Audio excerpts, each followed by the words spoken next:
Today we're going to do something a little bit different. I've had some interviews before, but today I have another one just because I want to bring you the best of the best, and I want to help you find out what it is that you have to do to help you become the best singer you can be. And I think the best way is to not just listen to one vocal coach or to one person. There's not one person who knows it all. Also, it's just that everybody's voice is different. So I can say for myself that I've researched so much of the past 15 years and I've learned so much from different people. Even when I was in college, we still had master classes. I had my voice teacher, and then I had a coach, and then I had a stage director, and they all told me something musical. The conductor told me something, and then also different singers, world famous singers around the world, they came and would hold master classes for us. And so I took from everyone and made my own thing out of it. So I made something that works for me. That's why I think it's important you listen to, not just to me, but to a lot of different vocal coaches out there. Just find out what makes sense to you. Now let's talk about the interview. I actually got to have an interview with David Dimuzio. He's an awesome artist. He has 2 YouTube channels, one on which he publishes his own music. Check it out. And the other one where he publishes tutorials, singing tutorials, and also ukulele tutorials. So if you do happen to play that instrument, check it out too. What I really love about David is that he is really down to earth and really honest in talking about how he tried out different things, and how even some of the first videos he put out on his tutorials channel, on his lessons channel, he doesn't think they're that good anymore. Just because we all evolve, we learn, we just add to our repertoire of knowledge, and we just kind of find our own way, and that's what I want you to do. David is wonderful because he's not only a great singer, he's also a great overall musician. He plays several instruments, he produces his own music, he has been writing music since he was a child. And before his music career really could take off, he kind of slipped in a little career in juggling. He won the world championship in juggling and went for a few years on all different cruise ships and got to see dozens and dozens of countries all over the world. And he is back in Nashville now, where he is working on producing his new album, and we will talk more about it in the interview. But what I think is important is the point that he makes is that he just teaches what works for him, and if there's something that works for you, you can take it. So without further ado, let's get into the interview with David. I hear her voice in the morning hour, she calls me. Radio reminds me of my home far away. Driving down the road, I get the feeling that should have been home yesterday. Country road. So I'm here today with David Dimuzio. Hey David, how are you doing? Hi Freya, I'm great. Thanks for having me on your show. I'm really glad we finally got together because it's been a while. I've been reaching out, and it's not easy when we are so far apart geographically. So since you are in the States right now, things aren't easier, but it seems like it's later in my day and earlier in your day. It just worked out, and I'm really happy to have you. So I have been following you for quite a while. Because I love the fact that you're so similar to what I do. You are, on the one hand, that your main work is to actually be an active performing artist, but you also are a vocal coach and you want to help others become a better singer. And also you put out those nice ukulele tutorials on YouTube. I like that too. I don't play guitar or anything like that, but I really enjoy that you are not just a singer, but also a musician. And I always tell my students, I think it is not an unimportant part to actually be a musician and to actually learn an instrument. It is really helpful. It's only helpful. Very helpful. So I would love for you to give us a little bit, like a kind of summarize your background. How did you get into music, into singing, and where are you at right now? Yeah, so I've been making a living as a singer performer for, I guess about, so this is actually a very complicated question. I started out as a songwriter when I was a kid. I'll start from the beginning and try and make it as brief as possible. I wanted to be a songwriter because I loved Billy Joel. in particular, and Elton John. And I thought as a kid, I'm talking about like as a 9, 10, 11-year-old, I thought, oh, if I write songs too, maybe someday I'll meet my favorite singers, Billy Joel and Elton John. And so I started writing songs, and I couldn't sing and I couldn't play an instrument, but I wrote melodies and lyrics. And I thought that's what I wanted to do. And I had all kinds of big dreams with that. And then as I was writing, I maybe wrote like 100 songs, and I started trying to get people to put music to them, and it just didn't sound the way that it did in my head. So I thought, okay, well, I guess I have to learn an instrument too. And then I started learning guitar. And then as I learned guitar, I started writing the chords and the music to the songs. I tried to get other people to sing them, and that wasn't really easy either. So I said, well, I guess I have to sing them too. So I started learning to sing. And so it's sort of just been each one out of necessity. Now I'm actually learning to produce music, because I've worked with a lot of great producers. Actually, the guy who produced my first 3 albums was just nominated for a Grammy last year. So I mean, he's super talented. I've worked with some incredible artists. Rascal Flatts piano player was my second producer. So great people, but the thing is, they don't make the music sound like it does in my head. So I've just basically realized, like, I'm going to do everything. So now I just started a new band literally last week. That's going to be a 1-man band. I'm playing all the instruments: guitar, bass, drums, piano, producing it all, mixing it all, singing it all, doing all the background vocals, everything. And I've just realized that I want to do everything. Like, I don't want anyone else to touch my music, because that's just me. And a lot of I my understand. Yeah, because you have a vision and you have this, I know how that goes. It's like, it's really bad to be held back by the technical aspect, because you know how you want it to sound like, and nobody can grasp that. That's why you need to learn the technical aspects of actually making it sound that way. You do. And a lot of the best musicians actually do everything, and the best artists. So Prince, for instance, is probably my all-time favorite artist. And he produced, mixed, played every instrument on the majority of his albums. The same thing with George Michael. A lot of people don't know his Faith album, which was his huge masterpiece album, which, really made him a superstar. He played and produced and mixed that entire album, like almost every instrument on most of those songs he played. So I think a lot of the best musicians do that. So I started doing this, learning these different instruments. The next step was, in the midst of all of this, I won the world championships in juggling. So this is wow. kind of semi-important aspect to throw in, because so I spent about 5 or 6 years practicing 3 to 6 hours a day learning how to juggle. It was just a passion of mine when I was a kid. So in the midst of this songwriting thing, and music thing, I started doing juggling. So I think juggling is like much more entertainment based. So right out of high school, I got a job as the youngest headline performer ever on Disney Cruise Line, and I started traveling the world performing this comedy juggling act, and also doing a little bit of music within the show. So I was doing that, and I was like, I just want to do more music. So I started like slowly cutting out this juggling stuff, moved to Nashville. It saved up some money. I mean, juggling pays a lot of money. That was the reason I didn't go straight into music, because I was making 6-figure income right out of high school with no college degree juggling, So, Awesome. but I saved up money. I moved to Nashville, produced an album.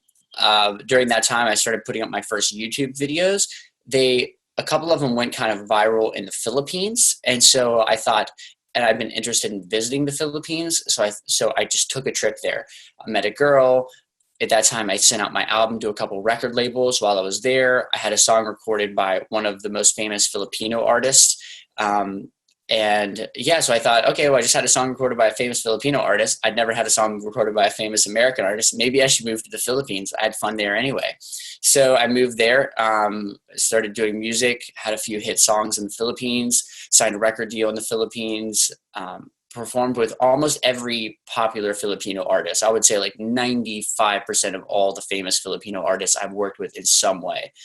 And then during that time, I was doing really well, like getting famous in the Philippines, millions of YouTube views, all that kind of stuff. But I wasn't making a lot of money. And so, money always feels like a bit of like it doesn't feel real until you're making money at something, until you're making like big money at something. So even if you see these other accumulations. So I got offered to perform in China. and I knew a little bit of the Chinese language from dating a Chinese girl years before, just a few Chinese songs and things. And that paid really well, these shows in China, even though I wasn't famous in China. So I, started doing these Chinese shows, and they paid great money. And I just started getting booked up like crazy. And I basically did that for like the last 3.5 years of just singing. Most that, like 95% of that is music, performing with a band and playing guitar and singing Chinese songs. So that's been my life the last few years. It's really cool. So Yes. I would really like to talk about how relevant do you think it is that you don't just sing, but you play actually instruments in actually learning how to sing? Do you think it makes it faster to actually have an ear for singing and to have better progress when you do actually play instruments? And you're like an overall musician? So there are two things that I think it help with. Most of the best singers that I know are not great instrumentalists, but yeah, there are two things that I think help. The best singers that I know, though, are great at singing harmony. That's just a weird thing, but most of them don't really play instruments. So what I've realized is that I think the most important musical aspect to learning to be a good singer is understanding intervals. So knowing what a major second is and instantly being able to sing it, knowing what a minor six is and instantly being able to sing it up and down. The reason that this is so important is because if you don't know what the intervals are that you're trying to sing, then you're just sort of singing by like repetition and just by guessing. But for instance, so this made a huge difference. I've been singing and playing musical instruments for years, and I only in the last about a year started learning my intervals, like really memorizing them. And it's just made a huge difference, especially in like my harmony singing. So now instantly I can sing harmony because I hear a note and I go, oh, I know what a major, minor, third is up from that. Okay, well, that's obviously the major third because this is like a major chord or whatever, however that fits in the note within the chord. So I can instantly just sing whatever a major or minor third is above that, and then that's generally going to be the harmony, or a major six down from that. So this just makes a huge difference. Because when you're singing a song, let's say like I Will Always Love You, right, by Whitney Houston. So if you don't know, and I is a fourth, then other than just sort of going, okay, well, I think in my head that's what it sounds like, you can't really guess. Like I can get out, because I do think it's important to know what the notes are on the piano for a singer, even if you don't know the chords or whatever. So you can hit those notes and go, okay, well, I know this is a fourth, so I can hit these two notes and that's a fourth, or just in like, how do I say, even though you kind of know what the notes are, and there are plenty of singers that don't know their intervals, unless you kind of like, unless you knowing them, it just makes it all like solidified. It's like, and so that I know, because I've already figured this out before, is so to do, and I will. So that's a major second up. I will. So that's a whole tone up, right? So knowing this, it just sort of like solidifies the exact space between all of these notes. Does that make sense? Yeah, I know. Your accuracy just gets so much better because you are starting to have a feeling. How far away is that from that? If it's a third or if it's a fifth, you just really get the feeling for it. It's not just a feeling that you have practiced. It's almost like throwing a ball, and you know how much energy to put into that if you want it to be like 10 meters far or something. You just kind of learn, like, or when you play tennis, you know exactly what kind of energy do you need to hit it this hard to get that far, and you just get a feeling for it. That's a great analogy. Is like is that like a 10 meters. So let's say that you're playing tennis. It's probably not a bad idea. I don't know if tennis players do this, but to actually measure out the distance, even if they can see the distance, it's probably not a bad idea to measure those distances that you're throwing something, because by seeing it and also like seeing it more in your mind, that distance, but by like measuring out every time you throw, okay, that's 10 meters every single time. So I know if it's this distance, it's, you know what I mean? Knowing the measured amount is going to, I think, be very helpful. It's been very helpful with my own singing. Yes, I think it's just like anything in our Western music system consists of those scales on those keys and notes that are part of the keys. And even it's really funny because I just today made a video that I'm going to publish in the next few weeks on YouTube about you have to know your scales because your songs consist of the scales. And so, for example, if we take Hey Jude, it has this ending part that is so hard for all of my students. If we ever do it, they're like, better, better, better, better, better, better. Oh, okay. It's Yeah. really hard for all of them. But if I'm saying it, well, you know what? Break it down. It's like bum, bum, bum, bum, actually. So, and you just Mhm. put in that semitone below, but you think of the actual, arpeggio that is happening. Yeah. Ba-dum, ba-dum, ba-dum, ba-dum.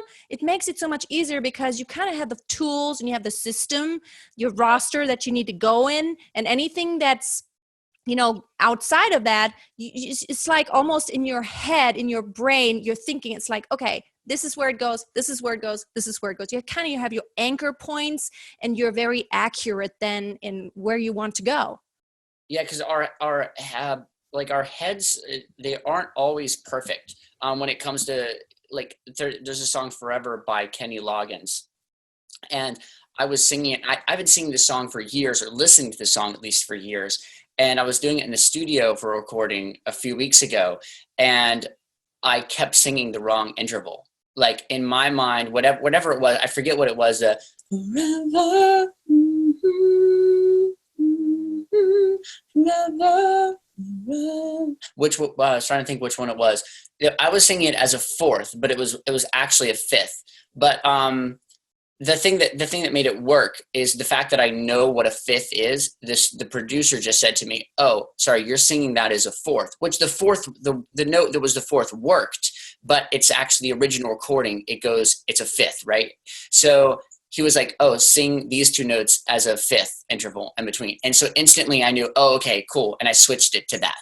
But if I didn't know, then there'd be really no way other than just doing it over and over and over again for me to know what that was, or then going, does that make sense?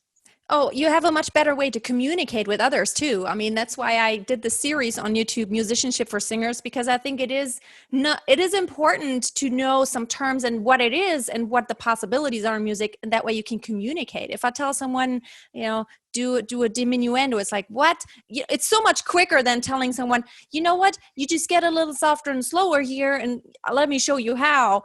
Yeah. It's easier just to have a term for it, and you just can name something. So this is really cool. I really like it. It's almost like your toolbox. You want to have your tools, and the more tools you have at your disposal, the better, the work is going to be that you're going to put out. Yeah. So how do you actually going about, like you just were saying that you just did this recently. What did you do specifically? How do you practice your intervals? How do you do this? Well, so I think the best way to memorize intervals is to find a song that uses each one of these intervals, and because it's something that you're already most people are already familiar with most intervals. It's just that they don't know what they're called, and they can't instantly like bring them up. So for instance, Freya Jacques, a lot of times people will use children's songs because they're more ingrained in us. So Freya, that's a major second up, right? Or Mary is a major second down. It's a whole tone. Like Mary had a, so the first Mary, I use Fields of Gold for a half step down. So you remember me, it's the first half step down. The same going up, I use I left my heart in San Francisco. I left is I left my heart. So I just found songs that literally for every single interval from an octave up to an octave down, both going ascending and descending. It needs to Right, be because it would be a different song every time. So swing low is like a third, and if you go up, it's a different song again. Yeah, I use Summertime as a major third going down. Summer is a major third going down, and I use Hey Jude going minor third going down. Hey Jude. Yeah. Hey, Yes. yeah. I think.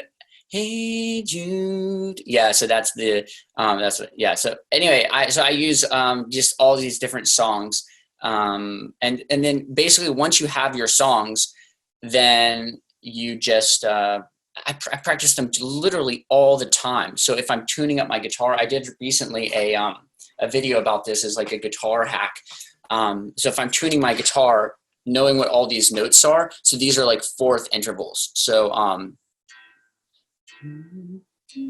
so this right here, I use Old Lang Syne for a fourth. So if I, or you can use I Will Always Love You. That's a fourth too. And I. So then you could tune your guitar this way. And I'll use going down. I use Come All You Faithful. So come on. And so, so yeah, whenever I'm tuning my guitar, I'll practice these intervals literally for everything. I'll like the best way to practice intervals is actually not with your instrument.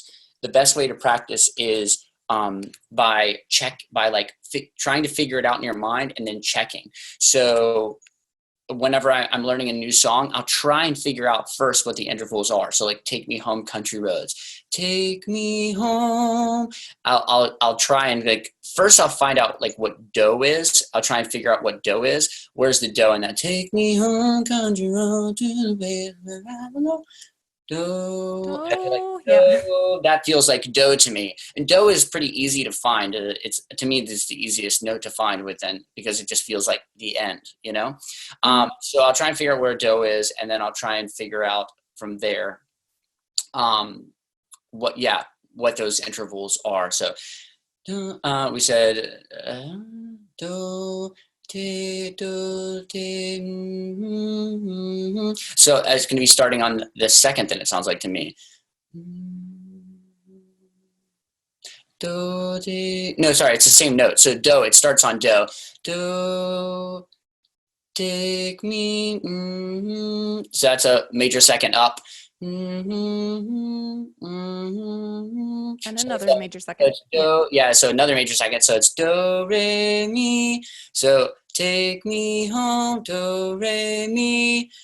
So yeah, that's kind of the way that I figure it out. And then I'll go to a piano on my phone, just a little piano app, and then I'll try and like punch it out and go, okay, did I get it right? You know? Yeah, we had to in college when I studied voice, we had to do solfege. Sight read and solfege, so that was fun.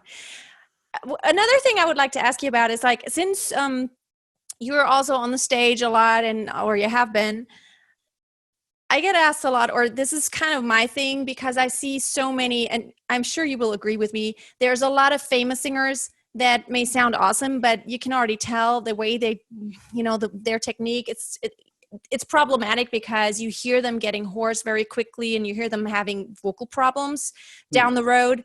So for me, it's really important always to sing in a very smart way when I'm on stage. And when I know, sometimes you have so many performances, like just a few days in a row, and you have to kind of do everything in a very smart way. Otherwise, you're going to kill yourself. What is your approach? Like, how do you get into a concert? Like, what do you do to warm up? What do you do to save your voice to make, like, if you know you're going to have like 3 performances, 3 days in a row, how do you do it in a way that you know you're not going to damage anything and that you're going to be still on that third concert, still be not fresh, but still be up to deliver with a clear voice without killing yourself? So, this has changed a lot over the years. And I'll answer this question. First, I'll talk quickly about my vocal channel because that relates to my vocal channel. Because if people watch my vocal channel, I think they're gonna be like, they're gonna be a little bit confused, maybe. Because tell everybody how they can find you on YouTube. Yeah, you can find me on youtube.com/David Dimuzio lessons. So if you just look up my name, David Dimuzio, David Dimuzio, then look that up and then lessons. So I started this tutorials channel by accident, actually. Like I didn't want to be a vocal coach or a guitar teacher or any of that stuff. Though I'm very happy that I've had the chance to help people with all of those. But I started it because I just kept getting questions on my performance channel. And at first I started putting up those videos on my performance channel where people would ask me, oh, how do I play that song that you play? Or how do I sing better or whatever? And so I would get these questions and I'd put it up there, but I just thought, well, that's awkward because these are more like my fans of my music. And so, you know, why do they want to watch how to like play guitar chords or whatever? So I made a separate channel for it. But the thing is that channel did really well. Like it's actually, my main channel, I think, has around 160,000 subscribers. My performance channel and my tutorials channel is over 100,000 as well. So it did like almost equally well in some respect. So, so I just started putting this up. So I really was doing this as like a student as much as a teacher. And that's the way that I kind of viewed my channel, especially when it comes to the vocal stuff, because I really was just like a vocal student trying to figure stuff out. And I went to so many different vocal coaches and bought so many different vocal programs and would get like little tidbits of things from each one that I thought were helpful. But a lot of times I would also find that I thought that they were as bad as they were good. And so I just sort of like kept stumbling. And so I would try and pick out the parts that I felt like worked for me and then teach them to people. But it's changed so much because I am a student. My entire philosophy on singing since I started posting my videos has changed like completely. Like I would actually like encourage people to not watch my old videos. I've kept a lot of them up because people watch them and it seems to help them. So in my mind, I thought to myself, okay, well, at that time it did help me and people are still I'm getting many more positive comments that it's helping people than it's like, oh, this is like bullshit or whatever. So I thought, okay, I'll go ahead and keep them up, but just post what I think now.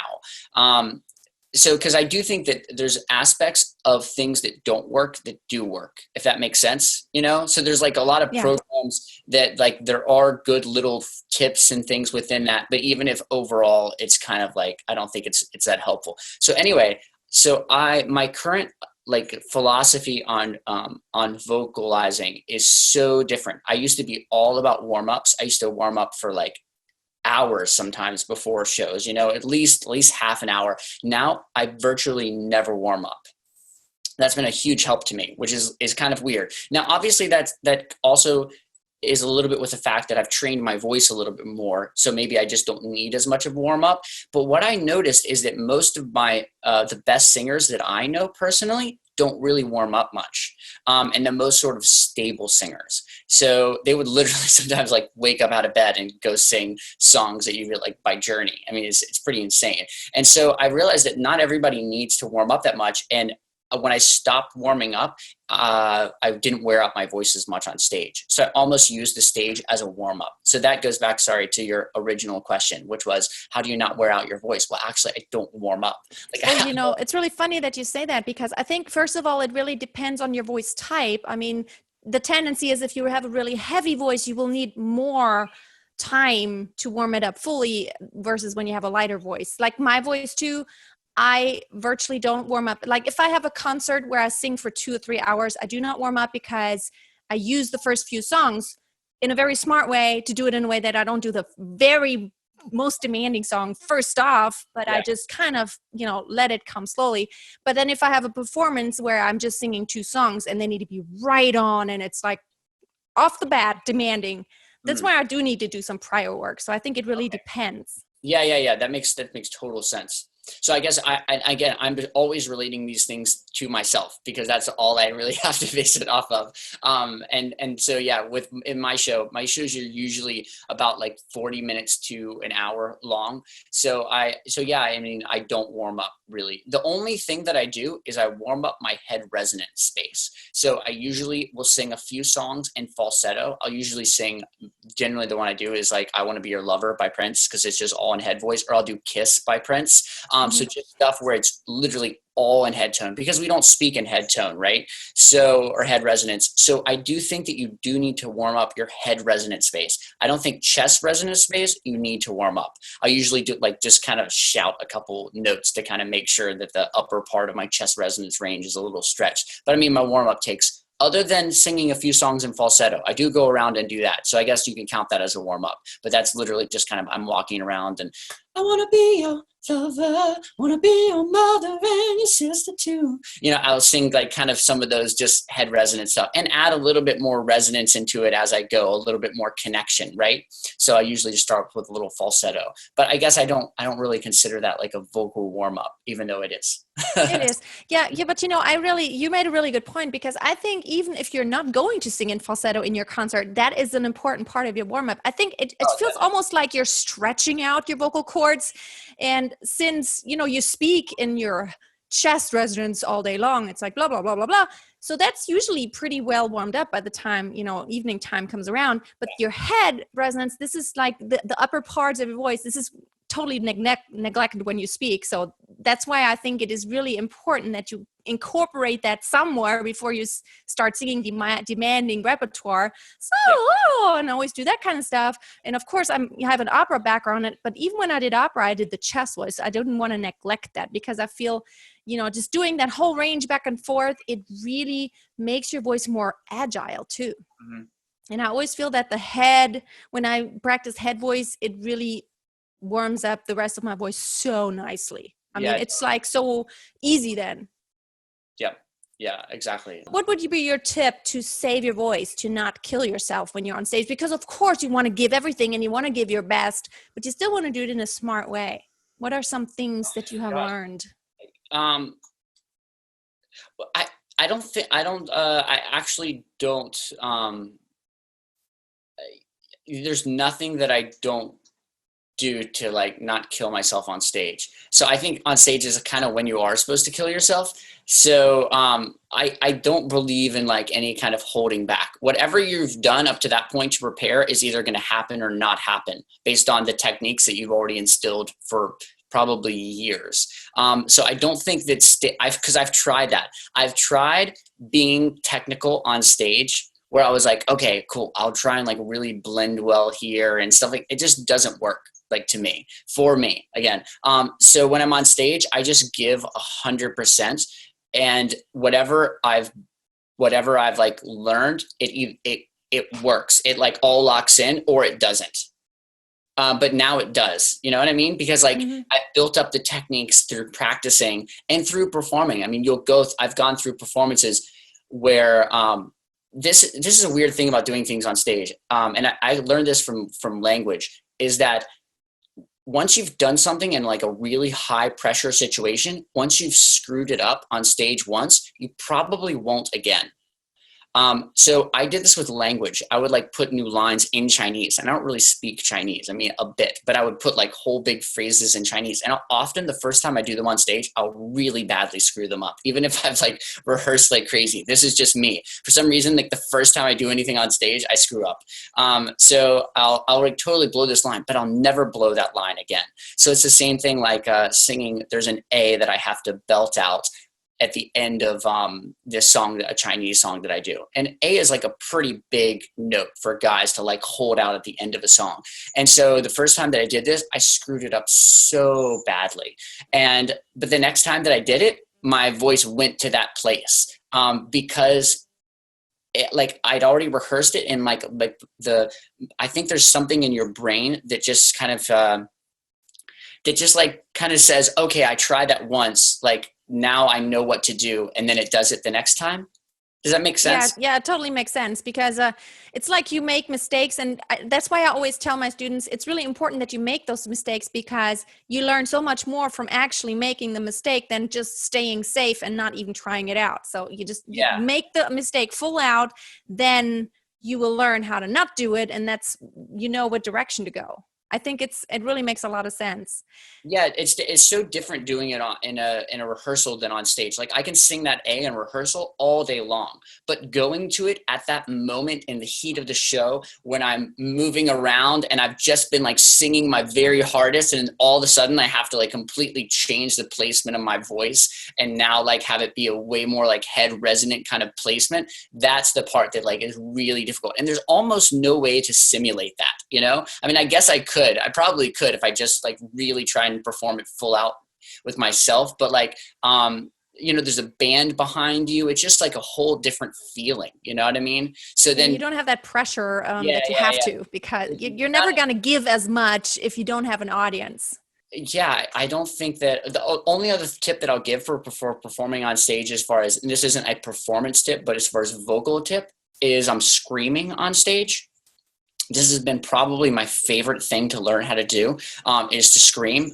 I realized that all of my favorite singers are also great screamers. And I've now decided that I don't think you can actually sing really well with like great technique unless you can scream. Because look at like all of the people that have had incredible voices for so many years. Many of these people, for instance, Prince could sing just as well when he died at like whatever, 55 or whatever, as he could when he was a kid, maybe even better. And he screamed like crazy. Like if you've heard him, his screams. Yeah. James Brown screams. James Brown, incredible singer when he died. He was like 80 something and he screamed his whole career. Yeah, but can you demonstrate what you mean by screaming? Because I think that's not clear to everyone what you exactly mean. What I mean is James Brown Prince scream. It has to be like, so let me try and like, I just woke up, but how would it be? Wow. Nope. See, I'm doing it. I'm actually like, I'm compressing too much. So actually it's so relaxed. That's a really hard thing to do. It's actually hard to relax enough to scream. Wow, wow, wow. Nope, too much. Wow.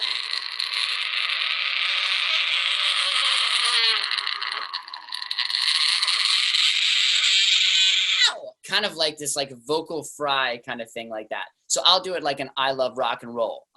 So let me see. Wow. Yeah, kind of like that, right? Kind of like this guttural. Yeah, she does that. Yeah, she does that at the I Love Rock and Roll when I perform that song. And then she does da da da da da.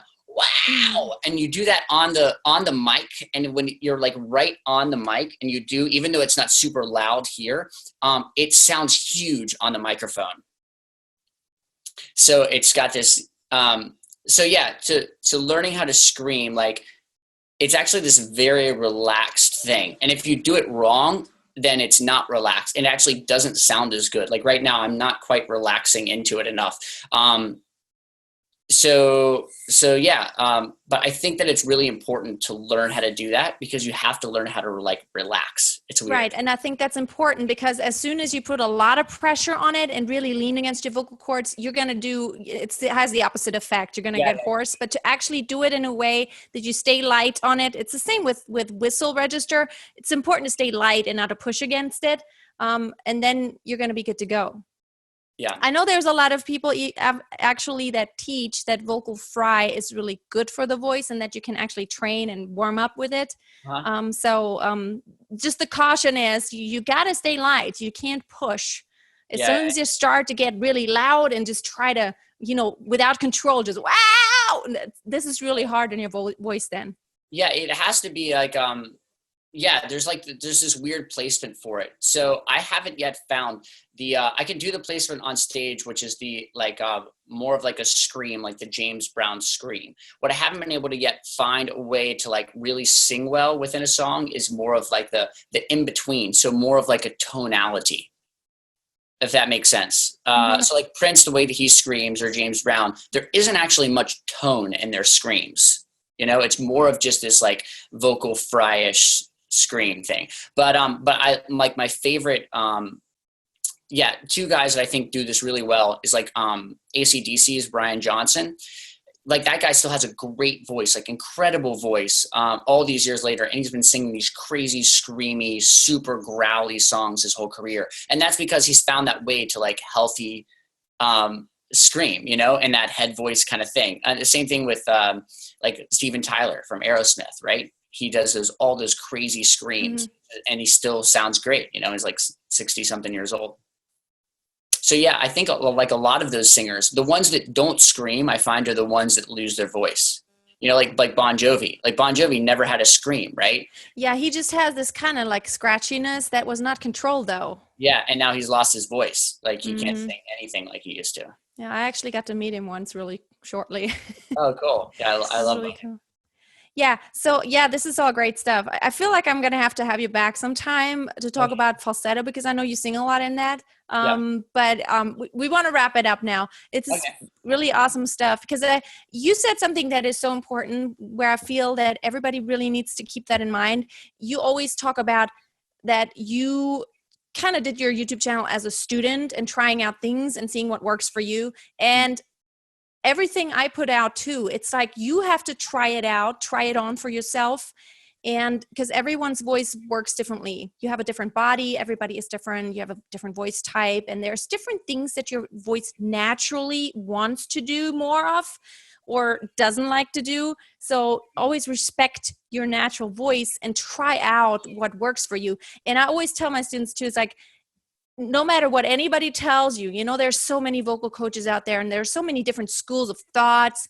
And I think there's a truth. There's a little bit of truth in everything, but your ultimate truth and how your instrument works best, probably you take a little bit from everyone and Yeah. try to make your own out of it because you are unique and your voice is unique.